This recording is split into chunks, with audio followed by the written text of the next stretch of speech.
আপনি সে ব্যক্তি যার ভালোবাসায় জড় পদার্থগুলো পর্যন্ত কেঁদে ওঠে। ওয়াসা কালা কাল হাইওয়ান ইয়াউমা রাআকা, যেদিন আপনাকে দেখে জন্তুগুলো, জানোয়ারগুলো পর্যন্ত, প্রাণীগুলো পর্যন্ত তারা তাদের অভিযোগগুলো করেছে।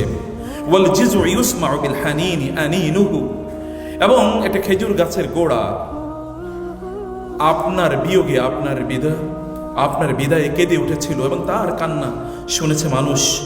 এবং অবুকাউ শাওতান ইলালি লুকিয়াকা, এবং আপনাকে দেখার জন্যে, আপনাকে আরেকবার পাওয়ার জন্যে খেজুর গাছের গুড়ি যেদিন কেঁদে উঠেছিল। তিনি একটি খেজুর গাছের গুড়ির উপর দাঁড়িয়ে তিনি জুমার খুতবা দিতেন। একজন নারী এসে বলেন, ইয়া রাসূলুল্লাহ, আমরা আপনাকে দেখতে চাই যখন আপনি জুমার খুতবা দেন। এই ছোট গাছের গুড়ির উপর, মানে গোড়ার উপর দাঁড়ানোর কারণে আমরা দেখতে পাই না, একটা মিম্বর আপনার জন্য বানিয়ে দিই। রাসূল সাল্লাল্লাহু আলাইহি ওয়াসাল্লাম বলেন, হ্যাঁ বানিয়ে দাও। তিনি মিম্বরটি বানিয়ে নিয়ে আসলেন।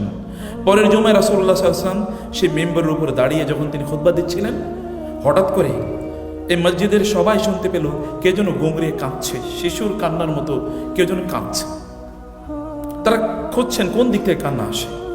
রাসূল সাল্লাল্লাহু আলাইহি ওয়াসাল্লাম তার খুতবা থামিয়ে তিনি নেমে গেলেন এবং নেমে ওই যে খেজুর গাছের গুড়ি যার উপর তিনি দাঁড়াতেন, ওই গুড়িকে তিনি একটু জাবিয়ে ধরলেন, একটু স্পর্শ করে দিলেন। গুড়িটা তার সাথে সাথে তার কান্না বন্ধ করে দিল।